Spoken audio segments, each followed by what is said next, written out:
for Latin American Studies, which is an interdisciplinary undertaking. What is going to unfold? Now we're being recorded. Can you all hear me okay? I should have checked. Yes. Okay, all right, fantastic. So it's not going to go on the recording. I won't go back, but I just wanted to say that two things. One, the interdisciplinary component of what we do at the center is very important. And today we have the privilege, the opportunity of engaging with practicing economists who also have the big picture in mind. On a more personal note, it has been really delightful to have our colleagues, Juan Mata and Julio Elias, around. This quarter and the previous quarter, Bolivar House is thrilled to share coffee with you all. And so it's really a fine occasion that convenes us today.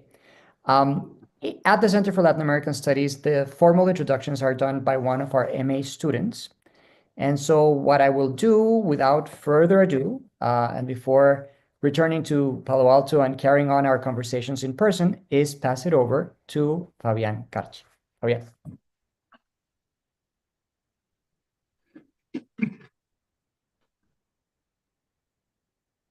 Okay, good afternoon, everyone. It is truly both an honor and a pleasure to introduce the first speaker of today, Professor Julio Elias, not only because of his extraordinary contributions to economics, but because I have the privilege to be his student and learn from him firsthand. Professor Julio Elias is a professor in the Department of Economics and Business School at Universidad del Tema in Argentina. He serves as the executive director of U Chicago and USEMA Joint Initiative for Latin American Experiential Economics. He's the director of the MA program in economics and the director of the Center for Creativity Economics at USEMA. He earned his BA from Universidad Torcuato Di Tella in Argentina in 1996 and his MA and PhD in economics from University of Chicago in 2005. Professor Elias has held positions as a visiting fellow at the Becker Friedman Institute, a visiting professor at the University of Chicago, the University of Western Ontario, Canada, and the State University of New York at Buffalo, where he was also an assistant professor. Professor Elias' research focused on organ donation, exploring financial incentives, strategies to alleviate organ shortage, and the associated moral aspects of it. In collaboration with Gary Becker of the University of Chicago, he has analyzed the introduction of financial incentives to stimulate organ donations, working with Nicola Lacetera of the University of Toronto and Mario Massis of Johns Hopkins University. Professor Elias has developed a research agenda to understand the concept of recruitments surrounding monetary and other incentives for organ donors, as well as other continuous transactions and markets, aiming to provide insights into market design. Professor Elias also studied creative economics and its relation to economic development, particularly in Latin America. In this area, he has investigated innovation and innovators in fields such as the Argentine wine industry and Peruvian cuisine. He's also analyzed the role of cultural identity and how celebrating local culture can set products apart and inspire innovation. His research has been disseminated in journals including the American Economic Review, the Journal of Economic Perspective, the Journal of Economic Behavior and Organization, PLOS ONE, and the World Medical and Health Policies. He has also generated productive discussions in media outlets such as the Wall Street Journal and the New York Times. With all of this in mind, please join me in welcoming Professor Julio Elias.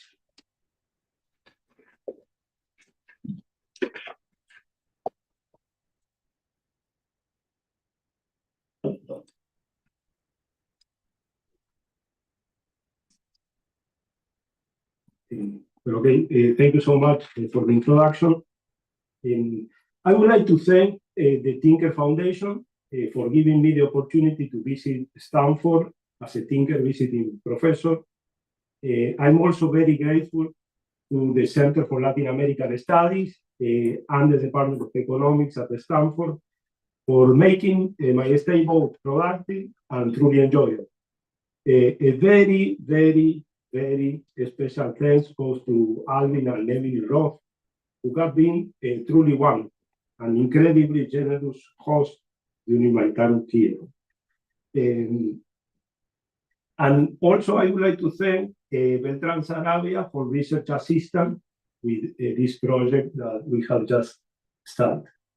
The Tinker Foundation was established in 1959 by Edward Laroque Tinker, a passionate scholar of Hispanic culture, in honor of his family. Together with Martha Muse, he shaped the foundation's vision of supporting, and I quote, people, projects, and ideas in Latin America. Its first major initiative, the Tinker Visiting Professorship, reflects his commitment to building lasting academic and cultural ties. And I am very fortunate to be experiencing that firsthand. Organs for transplantation are extremely valuable, and their shortage has become one of the most burning public policy issues in most countries with developed transplant programs. In this lecture, I will use the economic approach to analyze the market of kidney transplantation in Latin America.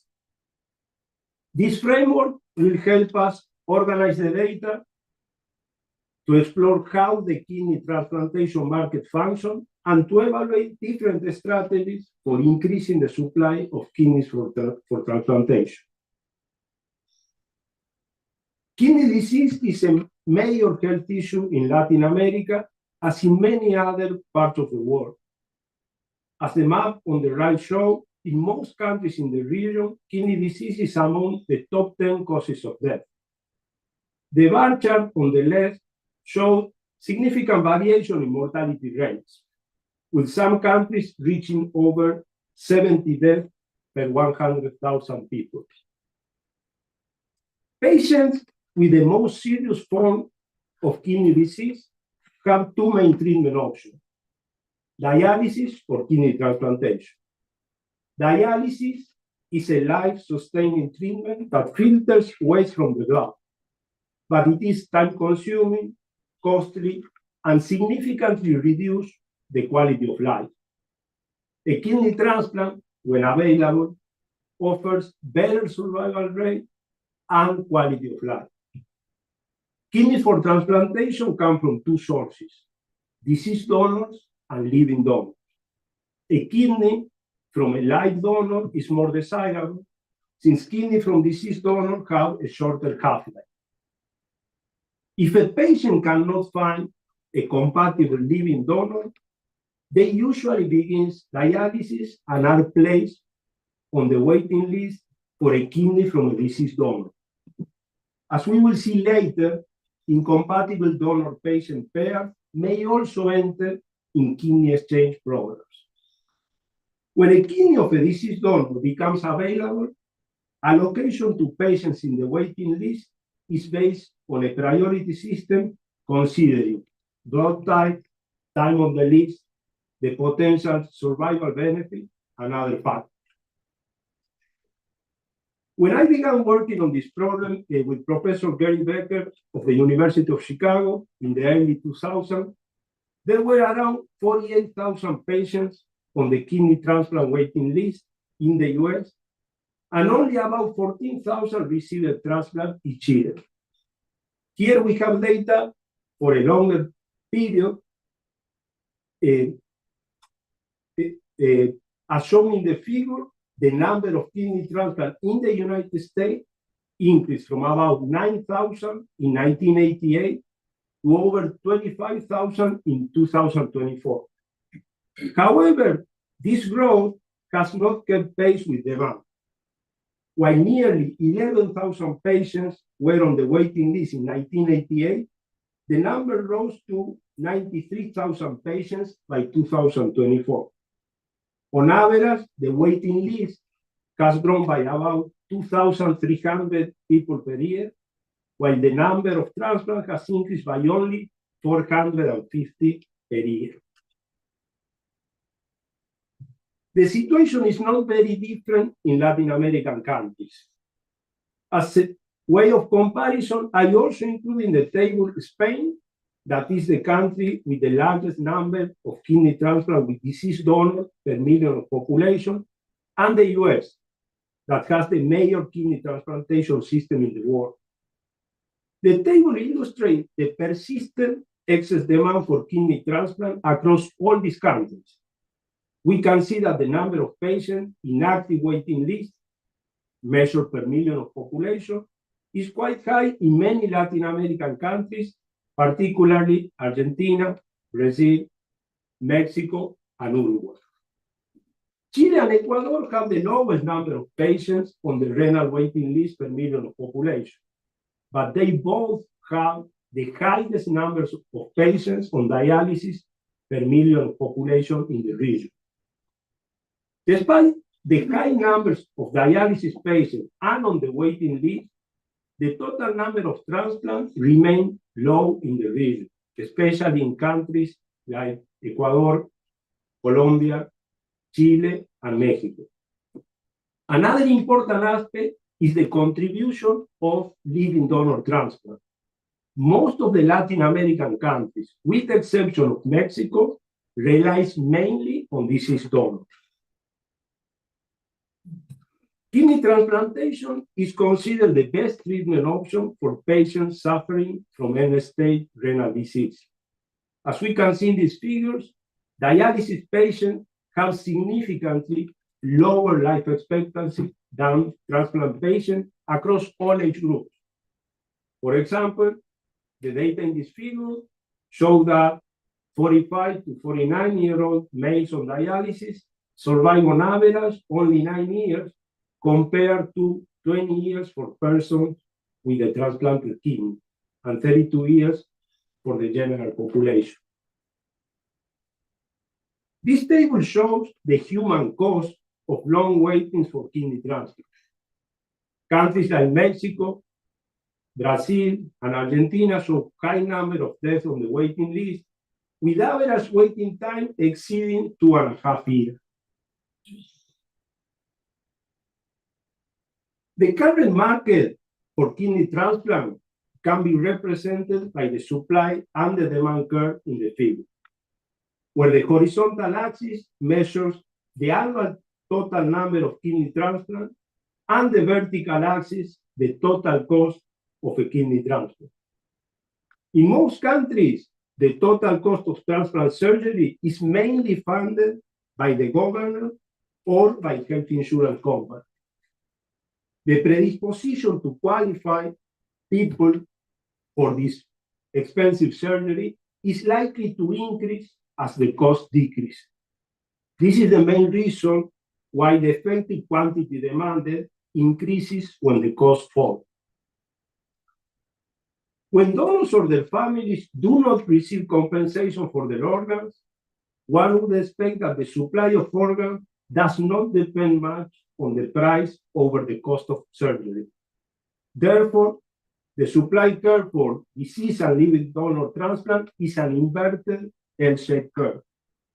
The horizontal part corresponds to the average cost of kidney transplantation, and the supply becomes independent of price at the quantity of kidney supplied by altruistic donors.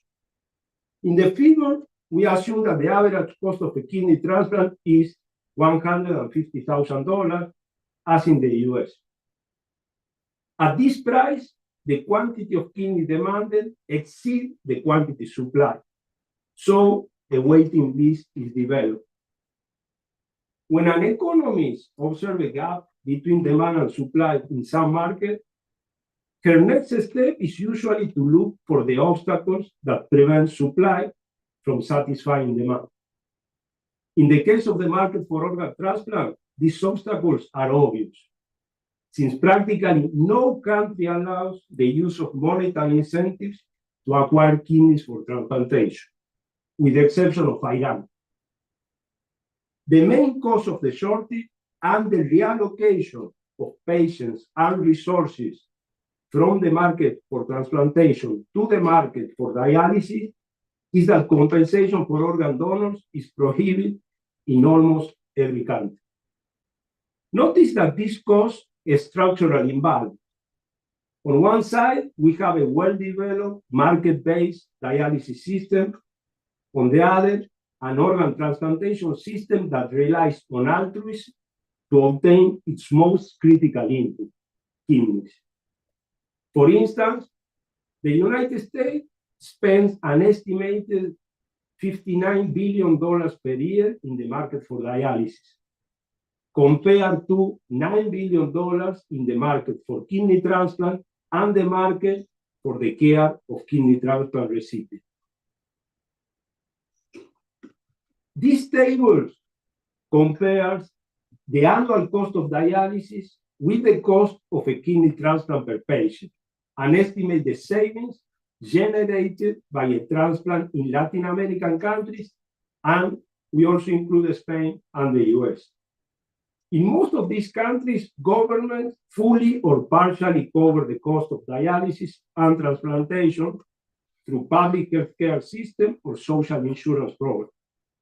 As you can see, dialysis is extremely expensive.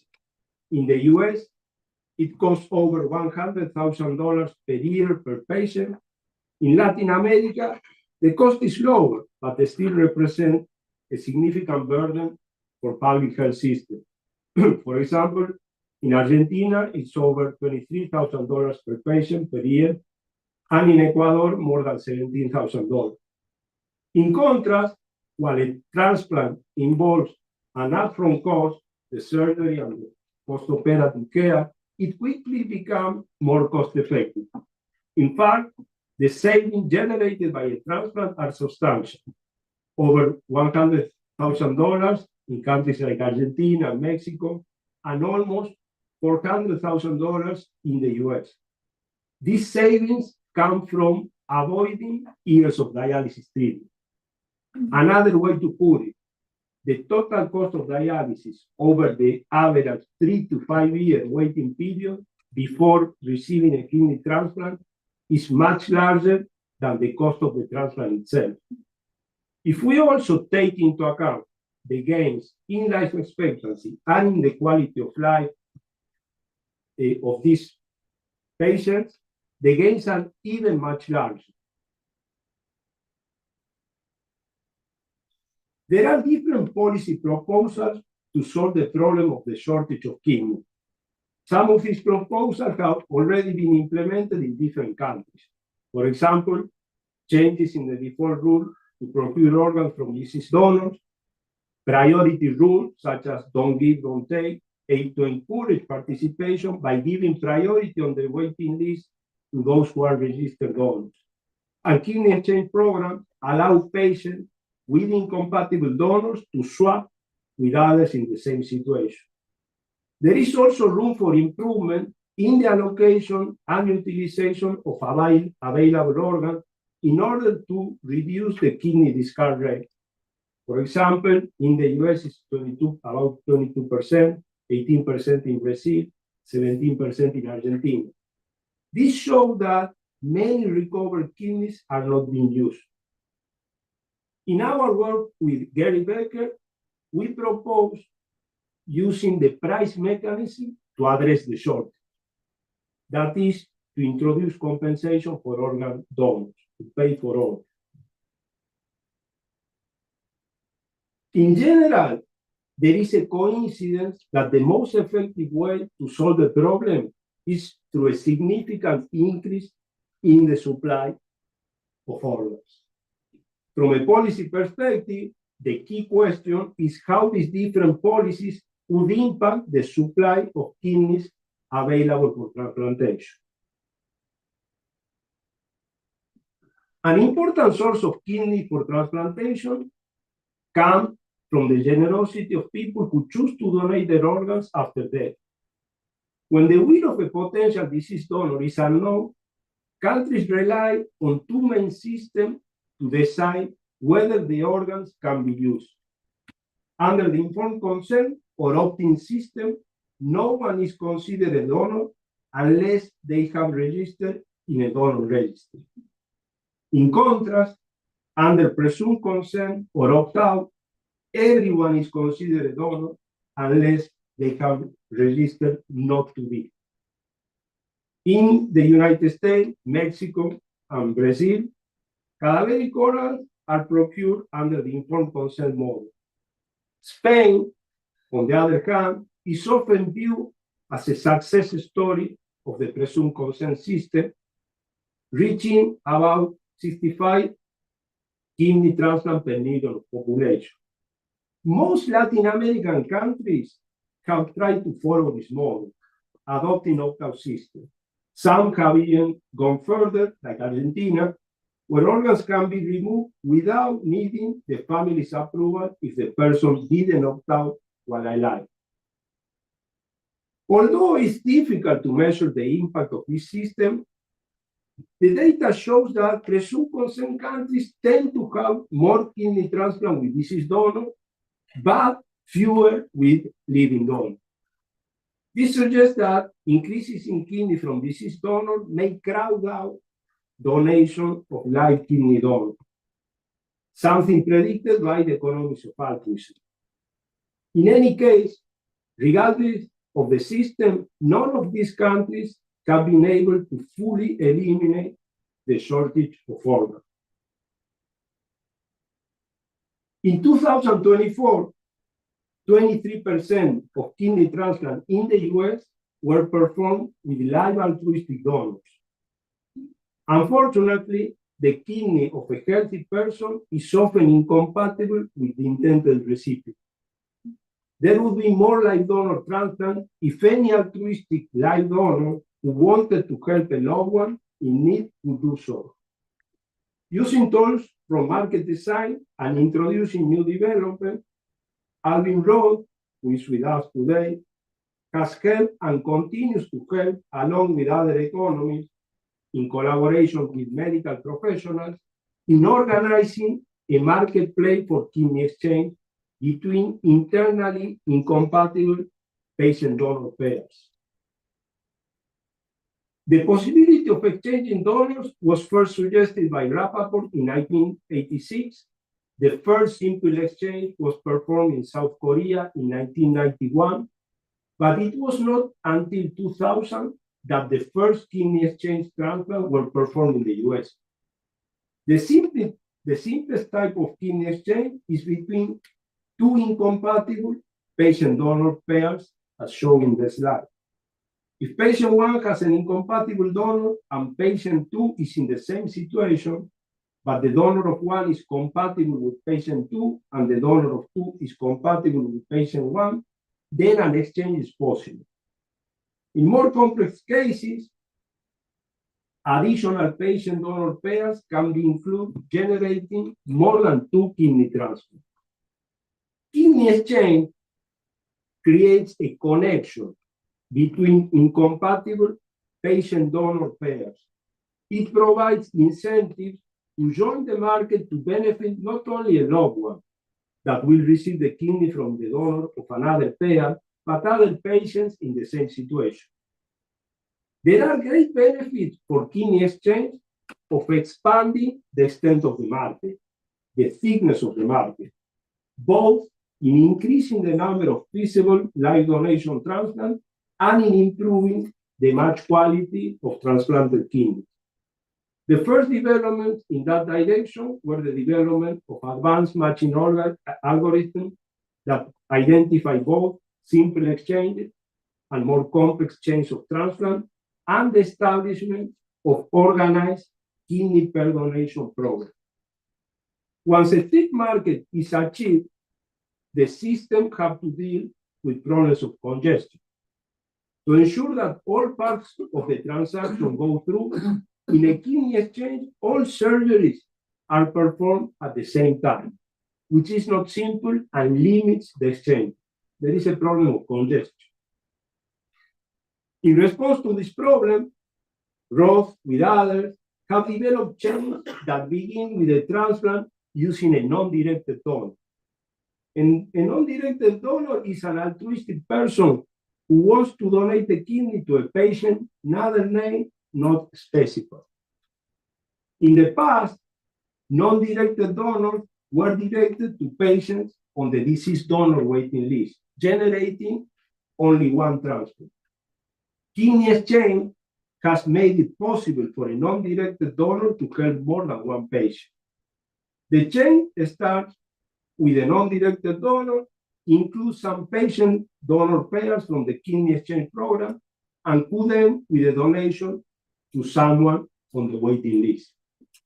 Here you can see an example. This chain started in 2007, and you can see that the surgery have performed in different moments, and it was still running in March 2008.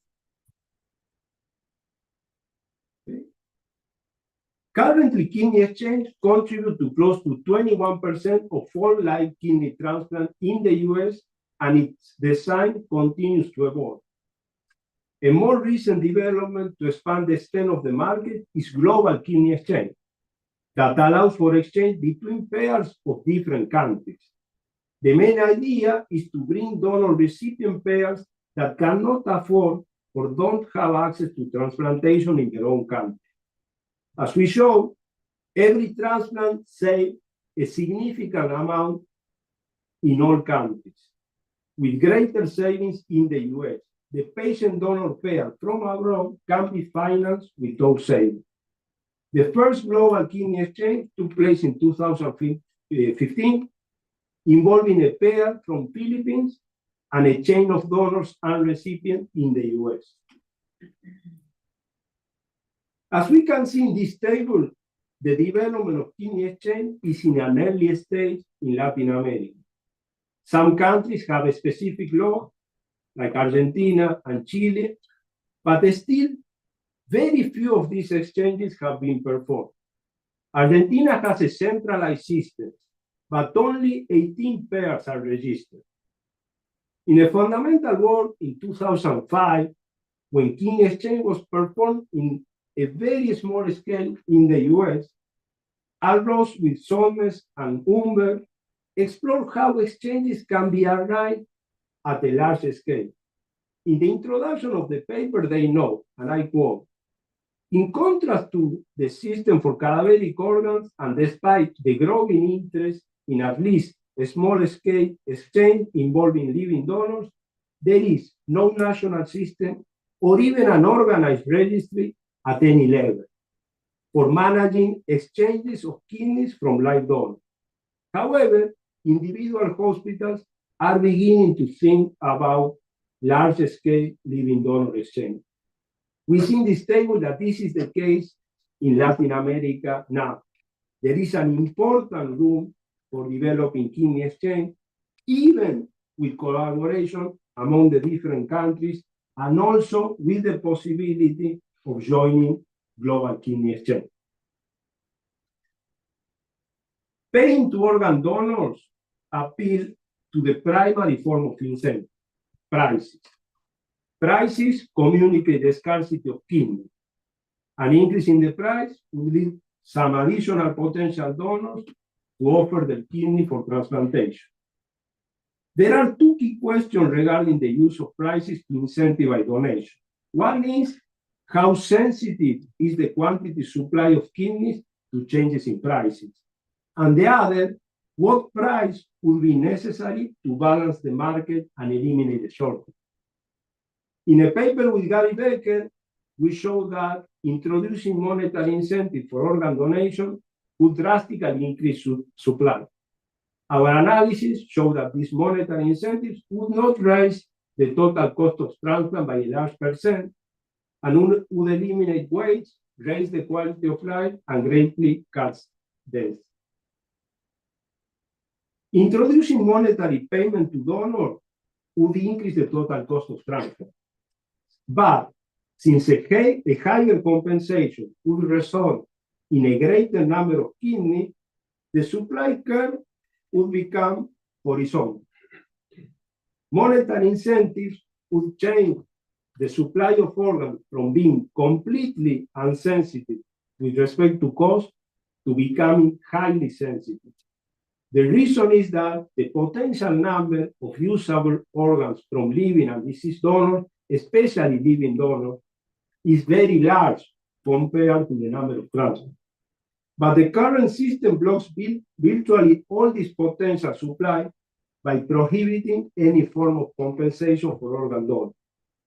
In our analysis with Gary Becker, we estimate the monetary compensation required for persons in the US to consider selling a kidney for transplant.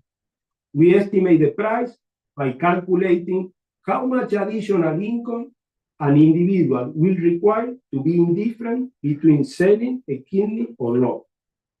We assume that the price of an organ has three main additive components: a monetary compensation for the risk of death, a monetary compensation for time lost during recovery, and a monetary compensation for the risk of reduced quality of life. Rough estimate in our analysis for the US indicate that the supply of live donation will be quite elastic at the price of $15,000 per kidney. That estimate could have an error. Perhaps the price is as high as $25,000 or as low as $5,000. In any case, it does not affect the fundamentals of the analysis. The US is now considering moving in that direction. The End Kidney Death Act, originally introduced last year, was reintroduced to the House last week by Republican Representative Nicole Maliotakis of New York and Democratic Representative Josh Harder of California. It is a bipartisan bill that would offer a $10,000 refundable tax credit for 5 years, $15,000 in total, to those who donate kidneys to a stranger.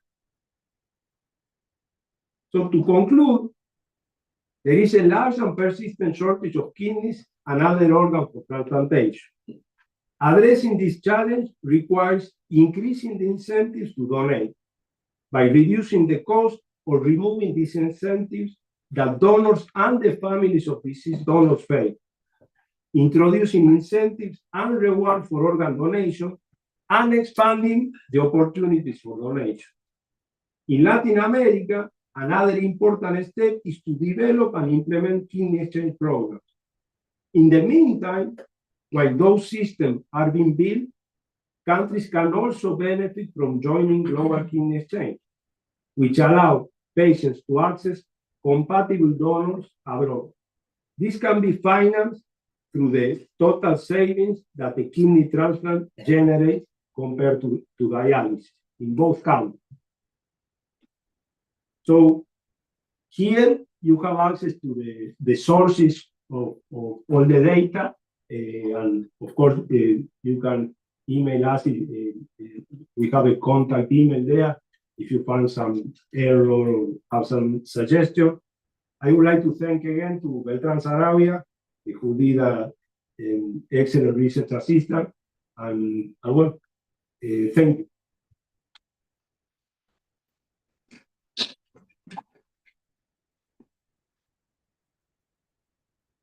Will you field the questions? Yeah, so We have about yeah, 5 minutes yeah, or so. okay, so yeah. Questions? Yes. Well, thank you for your talk, and thank you for being here with us. My question is, I mean, I know with this president everything changed, but before, like, there was a lot of advancement in synthetic organs. So if that was like the future, and then we could like create kidneys and introduce that into the market, how would that affect like wait lists and the economics of it?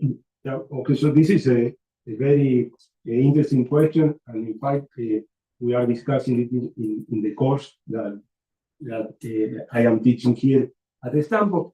The effect will be basically similar to paying to organ donors. Of course, the question it will be, well, what is the cost? Okay, so initially it's likely. Of course, now there are some important advances. Initially, it's likely to be expensive, but again, at some point, the effect is exactly like the case of introducing incentive. Of course, an important question is the cost, because in the discussion with I think that an important point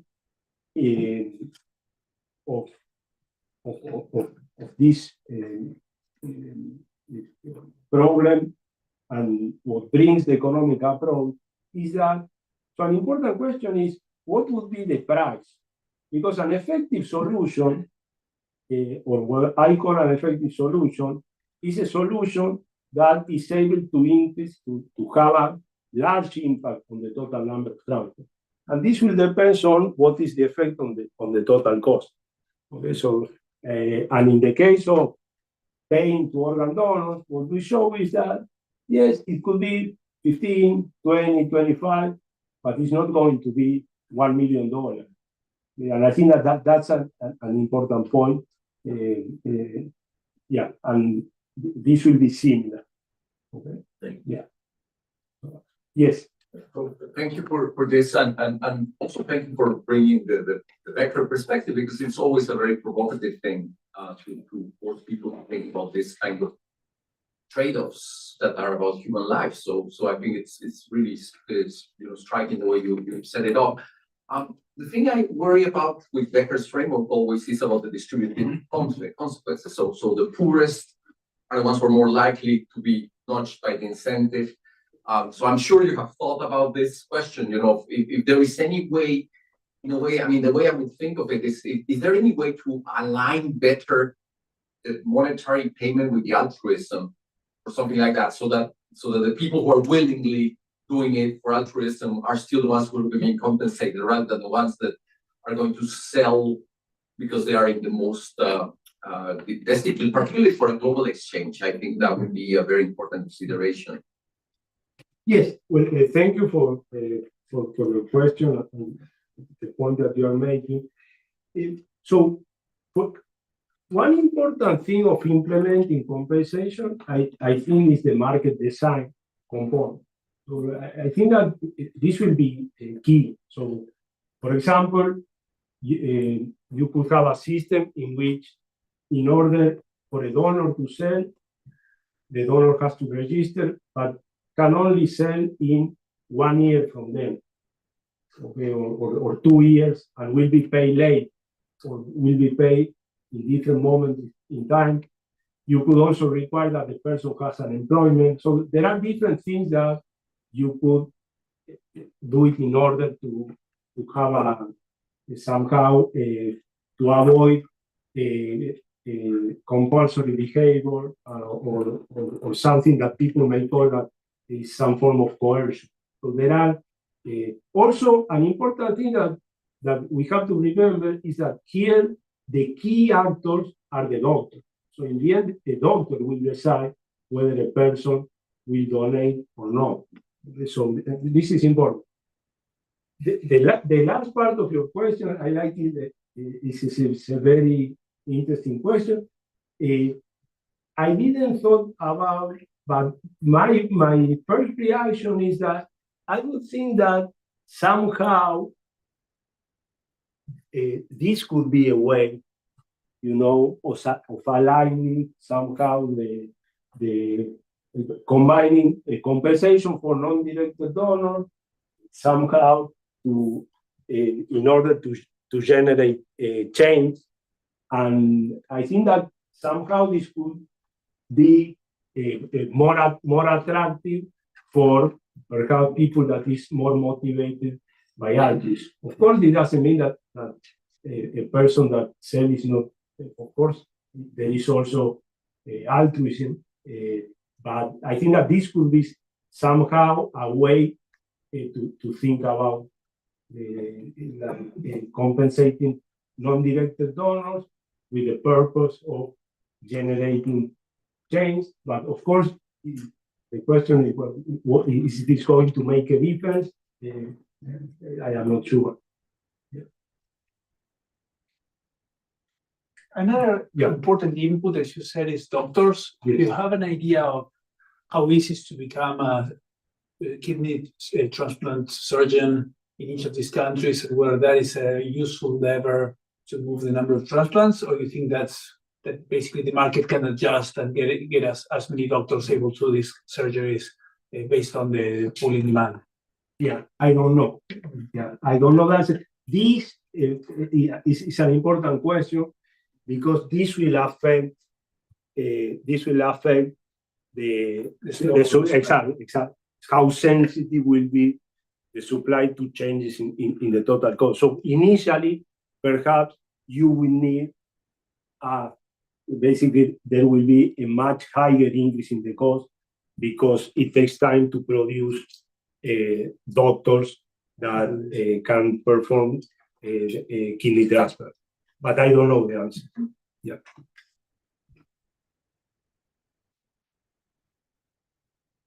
Well, thank you so much.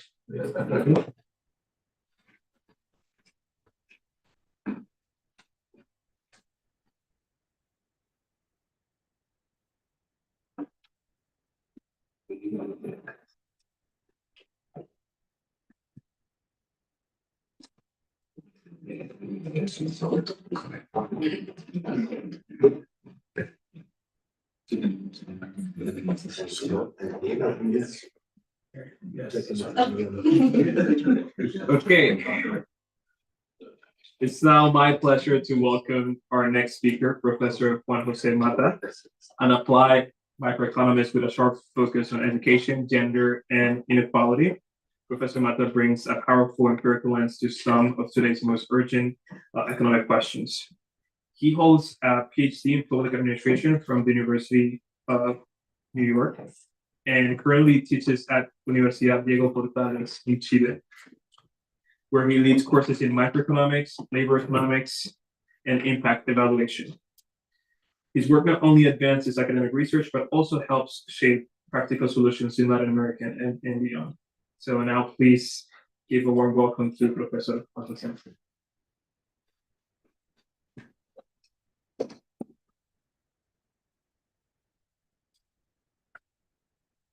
Thank you, Maria, for the presentation, and thanks everyone for being here, especially to the Center for Latin American Studies for the warm welcome. It's been a pleasure being here during this month. So today I'm going to present about the importance of peers in education, and I will show some evidence from Chile. So I'm going to start with a very basic question: what are peer effects?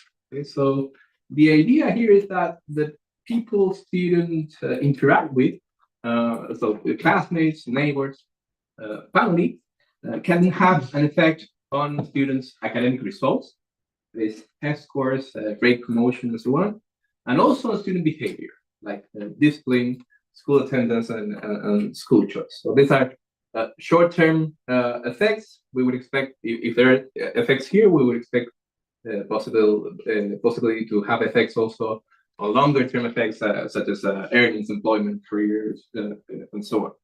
Now, beyond a mere theoretical interest, I want to make the point that a better understanding of peer effects can also inform policy debates in education. So one of those debates is a debate on school choice. What is school choice? You probably all know, but school choice basically refers to policies that allow parents to choose the school for their kids, right? As opposed to systems where parents or students are assigned to schools by geographic proximity, right? So common features of this sorts of systems include public funding that quote unquote follows the students, or the voucher system, right? This is this idea that you can go to one school or and then go to a different school and take your funding, your public funding with you. And also it is typical that you have access not just to public schools, but also to private and charter schools, as they're called here in the US. In terms of school assignment can actually be centralized or decentralized. Okay, so when it can be centralized at the national level or maybe at smaller levels, but it could also be managed at the school level, right? Each school could manage their own admission policy. They could do interviews and things like that. So there's different alternatives from that perspective. Okay, so school choice is a hot topic, and so I think it's worth take a step back and think a little bit about the debate. Okay, so proponents of school choice argue that that families, when there's choice, families can choose among a diversity of school projects, right? And also that parents ultimately know what's in the best interest for the children, right? On the other hand, from an equity perspective, you can also think that access to choice allows people from or families from low income backgrounds to access schools or access better schools, right? And finally, there's also the argument that the competitive pressures will force in some way schools to innovate and produce better school quality in order to attract and also to retain students. Now, there's also arguments against school choice, and some of them go along these lines. So basically, the idea here is that families may lack the capacity to gather and interpret information on school quality. That's one of the problems. And secondly, this type of school choice systems might produce segregation, as the more informed, more motivated families tend to leave typically public schools and leave lower income students typically behind and with less access to good peers. Now, these can be seen as arguments against school choice, but we can also see them as considerations we should keep in mind when designing a choice system. So, going back to peer effects, what can peer effects teach us, or how can peer effects inform the choice debate? So, on the one hand, if we think that applicants somehow follow or imitate the choices of their peers, that could help explaining persistent inequalities in access to good schools. And on the other hand, it may point as well to information gaps or suboptimal search behavior by families. On the second hand, if we think that school peer composition, right, like the characteristics of the peers you encounter in school, if you think that affects your outcomes, then that implies that there are, or there may be choice externalities, both positive and negative. When you move from one school to the other, you may be affecting both the peers you encounter and the people you're leaving behind. And on the other hand, choice could increase inequality by basically limiting access to good peers by low socioeconomic status students. So the plan is this. I want to talk a little bit about school choice in Chile, and then I'm going to very briefly present two research projects, one on neighbor spillovers on high school choice, and the other on sorting on school and peer value added. So Chile introduced a universal voucher-based school choice system in 1981. This is one of the so-called 7 transformations that the Pinochet regime implemented, part of this neoliberal, market-oriented, however you want to call it, agenda. And one of the things that this is that it incentivized the growth of the private sector in education. So in the year of the implementation, there were 15 total or publicly subsidized private schools represented 15% of enrollment, and today it has stabilized about 50% of total enrollment. In terms of admission, it was decentralized for 35 years, meaning that each school could have their own admission criteria and their own admission systems. But in 2016, Chile started a major reform at the primary and secondary levels, both for public and for subsidized private schools. And one of the major innovations that this reform produced was the implementation of a centralized assignment system, the Sistema de Admisión Escolar, or SAE, that was implemented gradually, region by region, and it's already working at the national level since 2019. Private schools were left out of the reform. Those represent about 8% of nationwide enrollment. So how does this centralized school admission system work? Parents essentially submit online an application listing a list of schools that are not capped at the number of schools. They can list as many schools as they want in order of preference, right? It's sort of like a wish list. And then an algorithm that is actually not unlike the types of algorithms used in organ donation, in organ matching. An algorithm is going to determine assignment of students to schools based on students or parents' preferences, student priorities, which consider things like such as having a sibling at the school and so on, and school capacities, and the algorithm, and this is an important feature of these algorithms, is going to break ties at random. Okay, so that another interesting thing is that from an equity perspective, is that two students with the same preferences and same priority status are going to have exactly the same probabilities of being assigned to the schools they applied. And also the randomness is going to allow us to study things as I will discuss later. Okay, so let me start with the first project. This project on neighbors, lovers, on high school choices, joint work with Alexis Orellana. And what we do in this paper is we're going to link high school applicants applying to high school between 2019 and 2022. We link their information to their closest neighbors applying to high school in the previous year. Okay? So we ask if these close neighbors, if the choices their closest neighbors make in the previous year affect their current choices of school. Okay? I was going to discuss a little bit about the possible policy implications and what these spillovers, if we find any, will reveal. Of course, we will find. So the first thing, this is a starting point.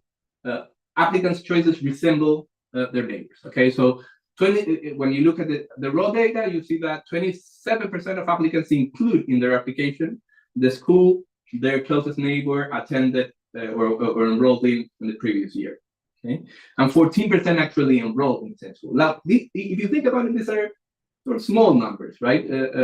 At least if you think probably in the US you would have much higher numbers because you're located to schools based on location, right? Another way to see this is that so in this graph we have in the vertical axis the share of applicants attending their closest school in a given year, and in the horizontal axis we have the number of neighbors within a certain radius, in this case 0.2 miles, that enrolled in the same school in the previous year. So the more neighbors you have attending your closest school in the previous year, the more likely you are to attend the same school. Now, of course, this is not enough. There's an empirical challenge here, and that's because those patterns could be explained by different things, right? So it could be due to peer effects. So it could be that applicants are imitating their neighbors' choices, but of course it could also be that they share common characteristics with their neighbors, or that they just share a common environment, right? So the most obvious things would be to say that you and your closest neighbor share the same close schools, right? Are close to the same set of schools. Right? So the challenge here is going to be to empirically distinguish between peer effects and other factors. That's what economists like to call, or just call an identification problem. Okay, so you have several possible interpretations for the same empirical fact. So the way in which we try to isolate peer effects and distinguish it from these other factors is by exploiting the randomness in the centralized admission system. So I'm trying to put it in the simplest possible way. In oversubscribed schools, you'll have some schools that will have excess demand, right? So in this oversubscribed school, there will be some seats that are going to be assigned at random among equally eligible applicants. So a neighbor who wins the lottery, right, and gets into their top ranked school will do so by pure chance. Okay, at least you will have a set of people that by pure chance will be assigned either to their top school or not, right?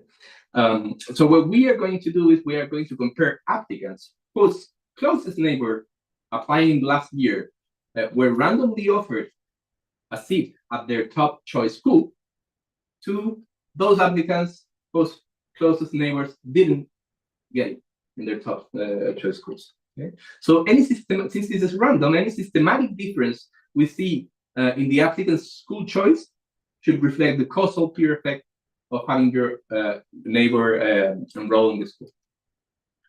So very briefly, the main results here are that applicants are 12% more likely to attend a school if their closest neighbor attended the school last year.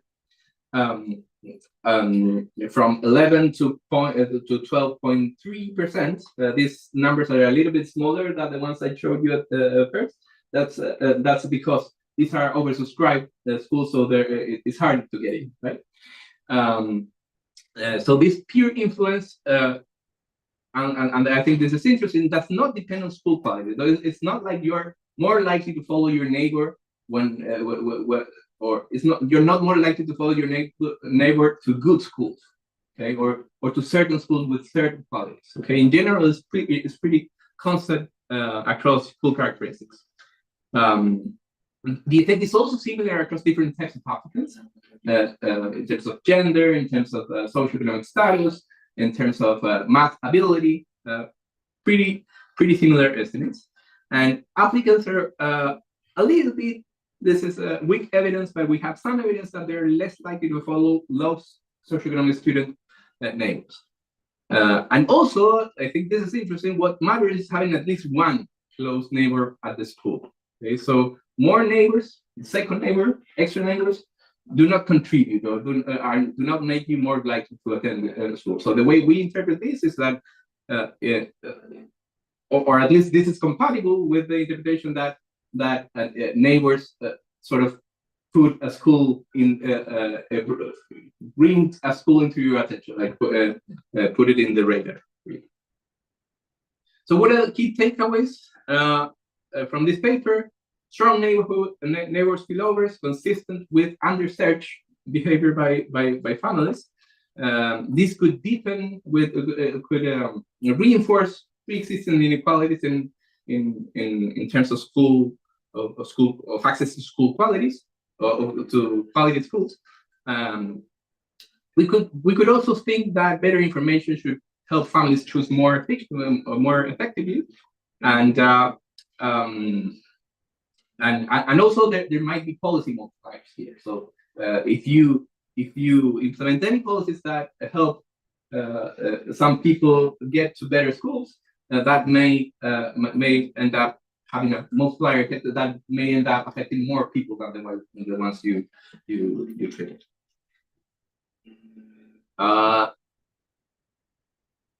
This other project is about sorting on school and peer value added. I want to insist on this. It's an ongoing research joined with Andres Tavares.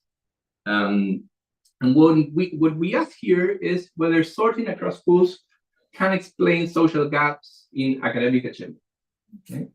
And something interesting that we bring to the analysis is that we're going to try to distinguish between access to good schools and access to good peers. Okay. So again, I start with correlations. In the horizontal axis here, I have a measure of peer math ability. And on the vertical axis, I have own test scores in math. Okay, so having better peers in terms of math ability is positively associated with your math results in 10th grade. On the other side, the share of or the fraction of your peers that come from a low socioeconomic background is negatively associated with your results in 10th grade. Now, what could explain these correlations? Again, we will have an identification problem. If we think that academic outcomes are the combined result of individual background, school inputs, and peer composition, then we would think that those correlations we just saw are the on the one hand, it could be peer effects, right? But it could also be correlated individual characteristics. Just you have peers with high math ability that is also makes you more likely to have peers with, or you more likely to be a high ability student, and that might be affecting your own outcomes. And at the same time, it could be common school input. So basically, you are all in the same school, subject to the same shocks, subject to the same affected by the same school inputs, and that should also make your outcomes correlate. Okay, so again, an identification problem. We don't know a priori which one of these is, but we are interested in knowing exactly what can be attributed to peer effects, to school value added, and to ability. So how we can isolate peer effects and school value added? Again, we're going to exploit the randomness in the centralized admission system. I don't want to go too much into the details of this, but the idea is pretty much the same, right? What we want is to compare the outcomes of similar students who, by pure chance, are assigned to different schools and get to interact with students with different characteristics, and see how their outcomes differ. Okay. Again, emphasis on the preliminary. These are preliminary findings. First, we find that that peer composition actually matters. Okay, so just to give you an example, we find that among low socioeconomic students, a 1 standard deviation increase in peer math quality essentially produces a 0.14 standard deviation increase in 10th grade math test score. Okay, so peers matter. A second interesting observation is that we find little correlation between peer and school quality. Okay? It's not like going to a better school necessarily means that you're going to a school with better peers, with peers that add more value. Okay, and third, when we try to explain the socioeconomic gap in math achievement, we find that about 17% of this gap can be explained by sorting. Okay, now of that 17%, almost nothing or very little has to do with lower socioeconomic status students attending lower quality schools in terms of school value added or in terms of school inputs, right? And most of this gap is explained by access to peer quality. Okay? Now, if you don't like school choice, you might say, okay, then there you go. 17% of gaps could be reduced if you didn't have school choice. That's not true because you also can have sorting in without choice, right? I'm sure in the US, or at least in the places where there is no choice, there's also sorting, right? Because of residential segregation, particularly because of residential segregation, right? So what we do as a final exercise is we study what would happen if we had everyone assigned to their closest school. And what we find is, again, that actually the same 17% would be explained by sorting. Okay. Now the composition is a little bit different, right? In this case, access to school quality would explain at least 7.4% of those 17 points. And a little bit less is explained by access to peer quality. So one way to interpret this is that we have two opposing effects on school choice on low SES students. On one hand, you have because of choice, you have increased access to high quality schools, right? Which is what we would expect, right? But on the other hand, it reduces access to high quality peers. Okay? And both effects tend to cancel each other, so there's no match in the aggregate. So just as a final discussion to close, studying peer effects in choices and in outcomes can inform, it cannot settle, far from it, can inform policy debates. And so the neighbors paper points to information gaps that may limit the potential benefits of choice. And the sorting paper suggests that choice is not a silver bullet, but it's also not the source of all educational qualities in Chile. So that's it. Happy to hear you.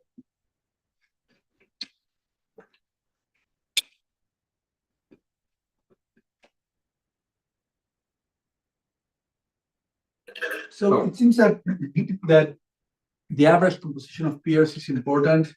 Have you tried other moments, like how many good peers or the number of people with math score above a particular? And the reason why I'm asking is because if all you need is to be classmate of Einstein, well, there's only one Einstein, and I mean, wherever that kid goes is going to give peer effects to kids in their classroom, and there's not much we can do with any mechanism or any assignment. Yeah. Well, short answer is no. I haven't. I haven't yet. I hope to do all sorts of communities. The thing is, it can be. I mean, Hard. Yeah. Yeah. Not necessarily hard, but there's a lot of possibilities here. Yeah. But yes, yeah, that's absolutely true. So, let you know once I.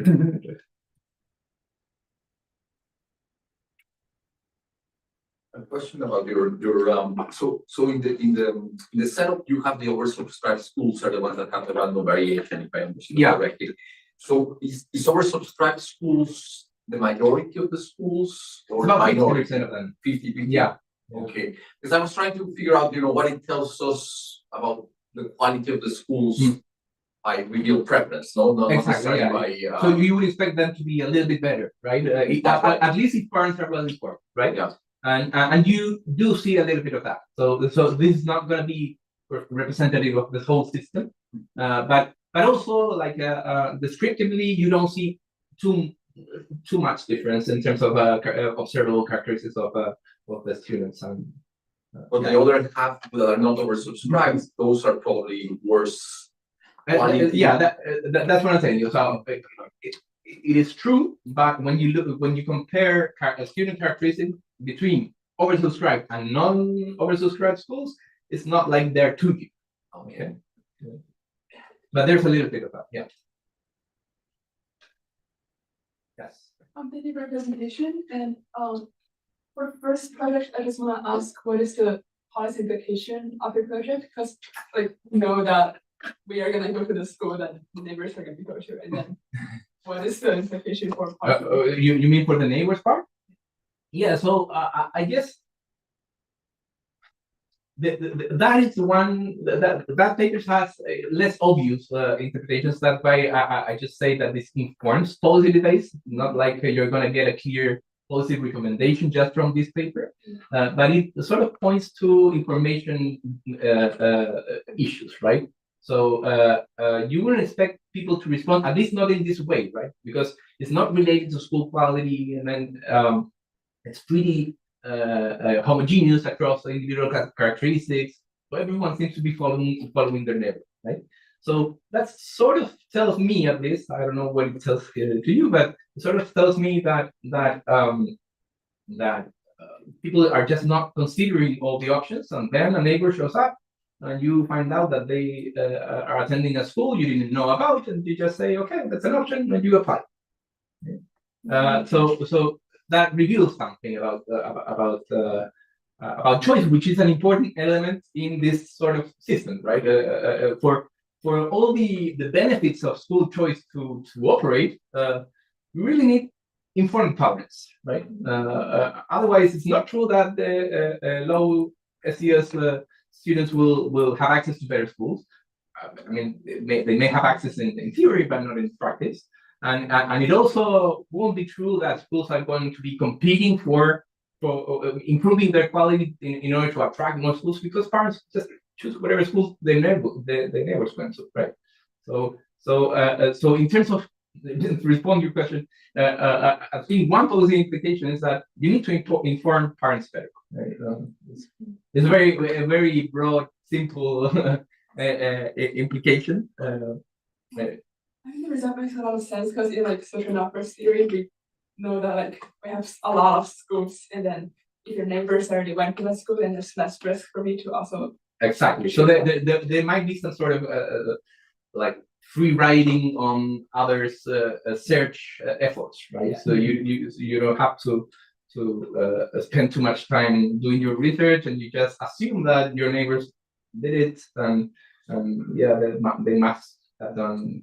Or they must have chosen something sensible.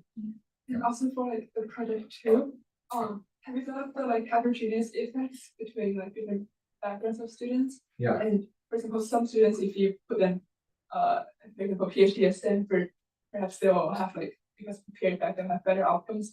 However, another set of students might be like absolutely, yeah. No, that's an important issue, and we are taking care of. I mean, we're trying to study all sorts of heterogeneity.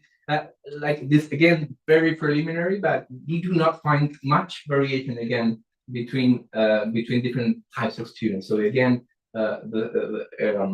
you know, the result I showed you was the effect of being exposed to better or to higher math ability peers. And that was important, and that's true for low socioeconomic, high SES. It's true for low math and high math. It's true for male or female. So it's pretty common. I'm not gonna say it's the same effect for everyone, but it's super consistent across the types of students. Yeah. Do the centralized algorithms give students priority based on how close they are? No, it doesn't. Yeah.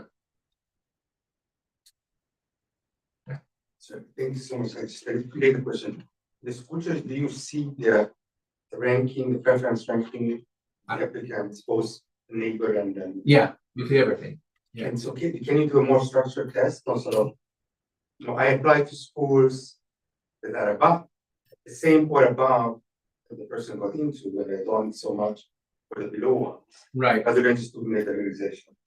Yes. Yeah, you could do that. I mean, actually, there's also again lots of possibilities. So we started by looking at the top choice of the closest neighbor, and then referees asked us to look to look beyond the closest neighbor, in part because we have a noisy measure of distance. So it's not necessarily the closest neighbor. And so once you do that, it's not obvious which school you should use as a reference point.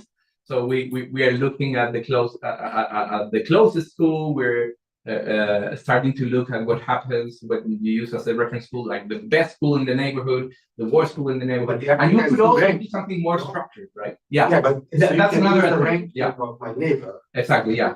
As being more predictive. Yeah. So external. You know, that will tell you something how these affect. Yeah, so your neighbor's top priority, second best, third best. That's what you mean, right? I'm trying to sort these out so that information story versus some type more pure imitation story. Story. I was trying to understand the structure of the data. Yeah, no, but so you could potentially test different stories. Absolutely. Based on. Yeah, absolutely.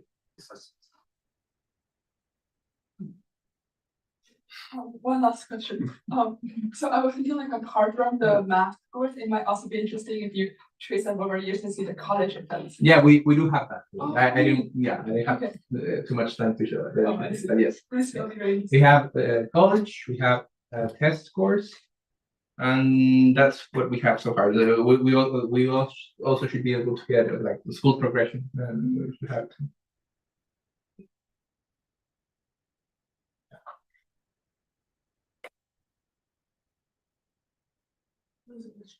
All right.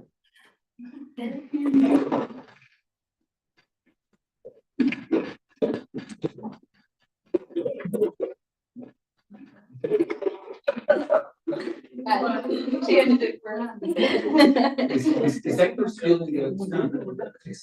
I don't know. You don't know? No, it's Well, I think just on behalf of Hector, which I think he would probably want us to say this, we thank you for bringing like a good chunk of the economics department work being done in Bolivar House, and also the honor of having one of our Nobel Prize winners here with us, which other people might not know, so I just want to mention this.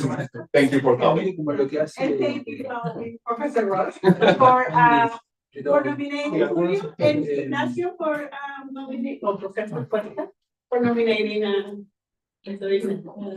Juan. Thank you for Megan really did amazing part of the community. Thank you. Yeah.